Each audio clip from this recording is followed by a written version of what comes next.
We just found something very interesting. Let's go with me, I'll show you. It's so beautiful, it's so hard to believe it has such a gruesome history. What can be better than just sitting at a cafe in the center of Strasbourg?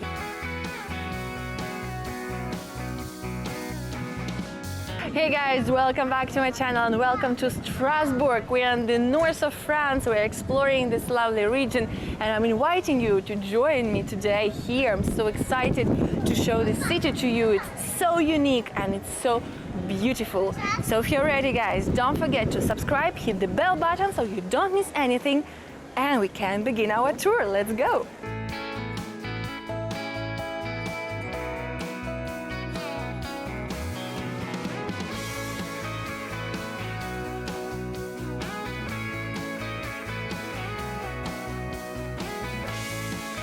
Strasbourg is an absolutely unique city, defined as one of the 4 de facto capitals of the European Union, along with Brussels, Luxembourg and Frankfurt. It is home to numerous seats of the European Union, among which is the European Parliament. But Strasbourg is famous not only on the political and humanitarian level. Immersed in French and German architecture and culture, Strasbourg has a long and complicated history, which has no doubt shaped the way the city is today.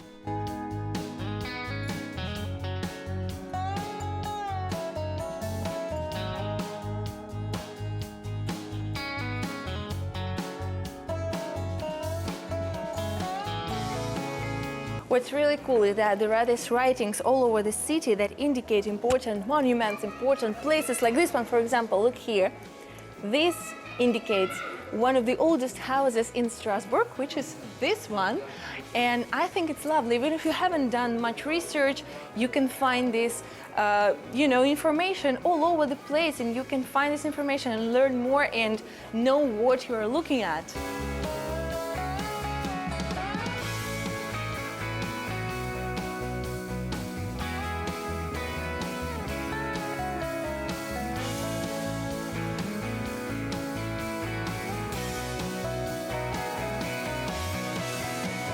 Coffee break was a must for me today with this gloomy weather because I've been feeling really sleepy, and what can be better than just sitting at a cafe in the center of Strasbourg, in the heart of Strasbourg, sipping coffee and people watching. So dreamy.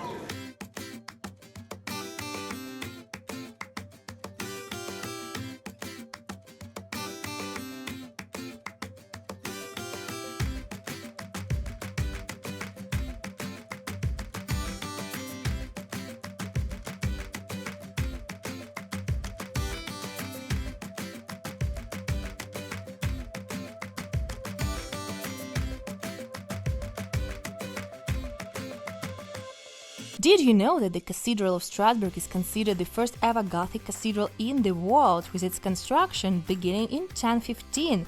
And by the way, it took more than 400 years to finish it. But that isn't the only record of this cathedral. Actually, since its construction and all the way until 1874, it used to be the tallest Christian building in the world. Then the Cathedral of Rouen was constructed, surpassing the height of this cathedral, and then several cathedrals in Germany have moved the Cathedral of Strasbourg to the 5th position, which I think is still quite impressive, being the 5th tallest Christian building in the world.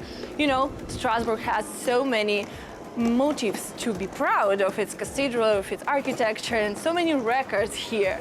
If you guys happen to be here during the equinox, make sure to enter the cathedral around midday, because you will be able to witness a very peculiar event. Actually, due to the strategic positioning of the windows of the cathedral, during the equinox, so twice a year, a ray of light, sorry for this wind, a ray of light comes through and shines into a particular spot above Christ's head inside the cathedral. However, the peculiarity that this ray of light appears to be green. And some people here, the locals, have this legend saying that this is the signal of communication from the aliens. It's an absolutely extraordinary engineering thought. During the medieval times, the engineers projecting the windows, projecting the cathedral, managed to create this optical illusion, this incredible event to appear in a precise day of the year, in precise time. How incredible is that? Guys, I have no words. One cathedral in one place, one spot of this city has so many interesting details about it and so many interesting facts. I have no words. It's amazing. Throughout its history, it has also been acting as a Protestant church for 150 years, since the Alsace region and Strasbourg in particular have always been disputed between France and Germany. It was back then when the famous astronomical clock that is conserved inside was created, and once defined the German miracle. Not only it still indicates the date, time and religious calendar, but also astronomical data, having been capable to predict the lunar eclipse a couple of years ago. What really amazes me is how beautiful this cathedral is.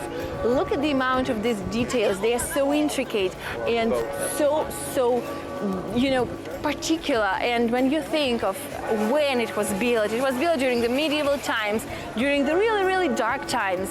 And still people managed to create this beauty and this detailed art. It's mind-blowing. Also, guys, did you know that this cathedral was originally planned to resemble a little bit Notre Dame in Paris, because it was supposed to have 2 towers. However, due to the lack of financing, the construction was stopped prematurely, and so the cathedral now has only 1 tower. It actually is unfinished, and it's still unfinished to this day. But I think it only gives more charm to this cathedral, more uniqueness to this place, and it's absolutely stunning. Guys, look at these roofs, at these windows, the houses, the flowers. I love it all so much. The architecture here is absolutely spectacular. And keep in mind that if you originally planned to spend just a few hours here working around Strasbourg and admiring the beauty of this city, double that time, at least double it up, because you will be stopping at every corner. It's lovely. Everything is so beautiful and so interesting here and so unique. You will be stopping all the time to admire the beauty. Just look at these windows, and these roofs are a masterpiece alone.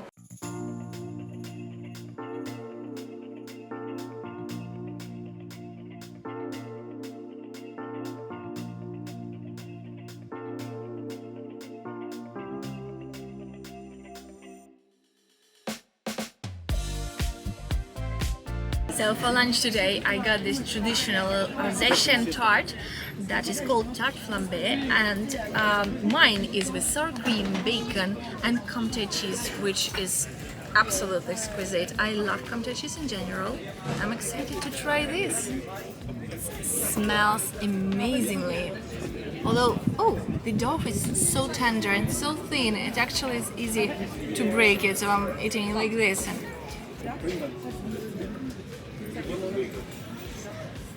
Guys, it's so good, so tasty. The flavor is so rich but also delicate, and it's really rich because of the cheese, but it's not over cheesy, or over savory. It's just perfect. I love it. I've never tried this before because it's my first time in Strasbourg, my first time in this region, but I think it's perfect, and actually kind of resembles. The idea resembles pizza to me, although obviously it's totally different. But I love trying local dishes wherever I go. I really love this local dish, this local tart. So good. I highly recommend you to try it. By the way, I found a lovely place with a beautiful view of the river and the old town and all these houses. I will leave you a link in the description. Check it out. You'll get really great dishes with a beautiful view.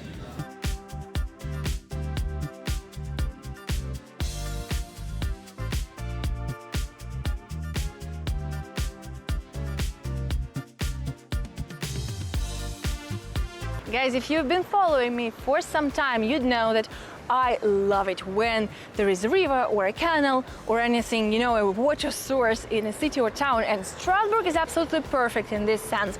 I adore the fact that there is a river, and there are actually canals here in Strasbourg as well.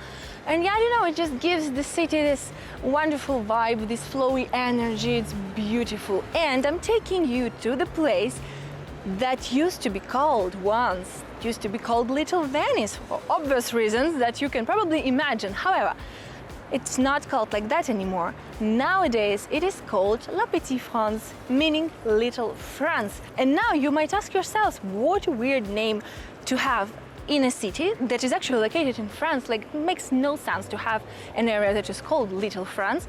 But I will tell you why in just a few seconds. And it actually is a very peculiar, curious story. I'm not sure whether it's true or it's just a legend, but I'm gonna tell you everything about it.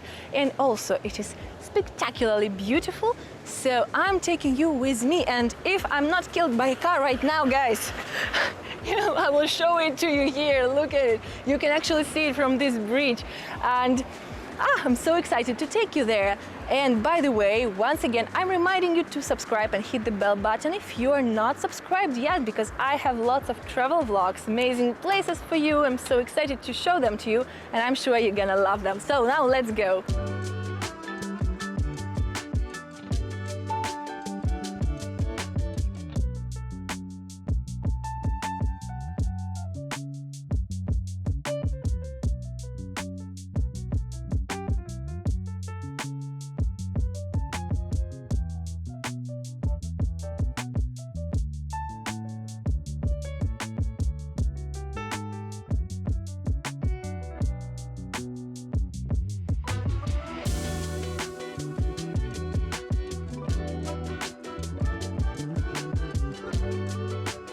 And finally, we're in Petite France, Little France, the area that is probably the cutest in Strasbourg and a must-visit for all travelers.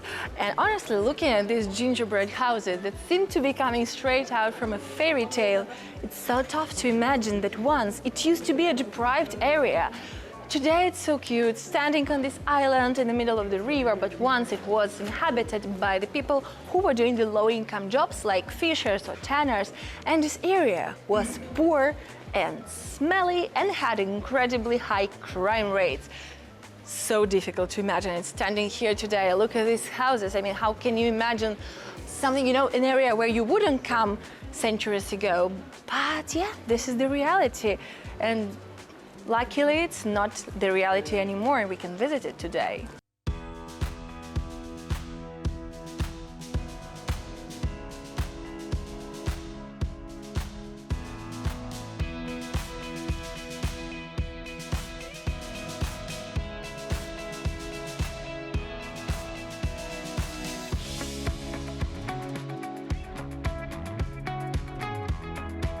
Guys, this place is so Insta-worthy. I can't stop taking pictures on every corner.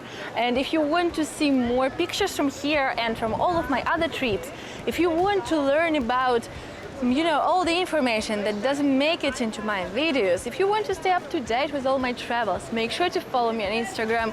Check out the link in the description box, come say hi, come follow me, and be the first ones to learn about everything.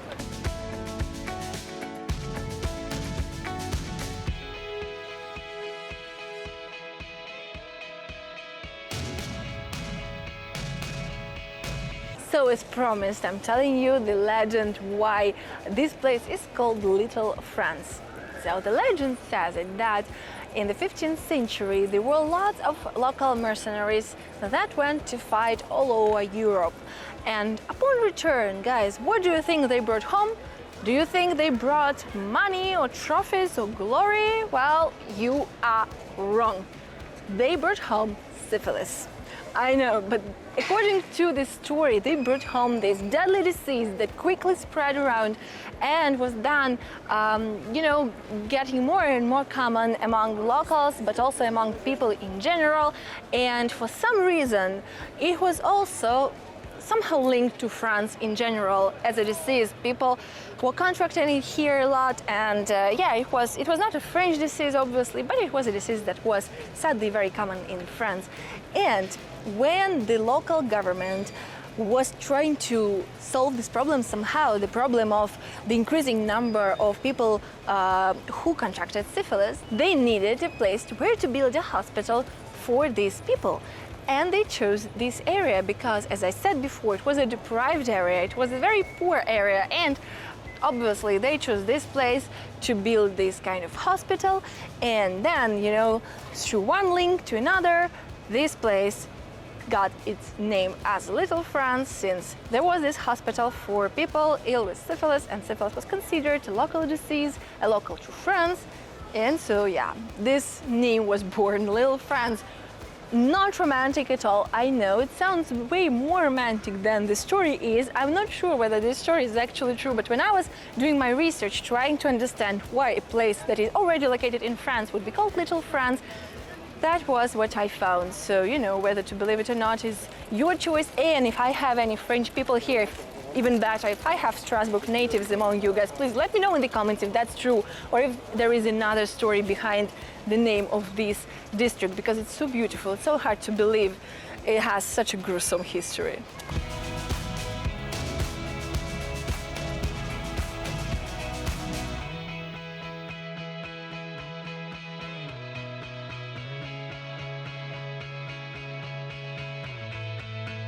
And that's it for today, guys. I hope that you enjoy this video from Strasbourg. I love this city so much. It's a truly fairy tale city that you absolutely have to visit because, you know, it's so unique, and I think you will hardly find any other place that would resemble it somehow. And in general, I really love this region of France. It's the first time for me here. I'm so excited to explore even more, and I'm obviously inviting you with me, so don't forget to subscribe, hit the bell button down below. Make sure to subscribe to follow all of my travels and trips and travel vlogs and all of my adventures. And as always, don't forget to like, comment and share this video with your friends so I can make even more videos for you. Also, guys, if you like this video, if you like my videos in general, and if you want to support my channel, please don't forget to hit the thanks button down below right near the like button. And I also have a Ko-Fi account, so you can become one of our supporters there, and I will leave you the link in the description box. Check it out. Thank you so much, guys, for being here. I wish you all to travel more, and please enjoy your day.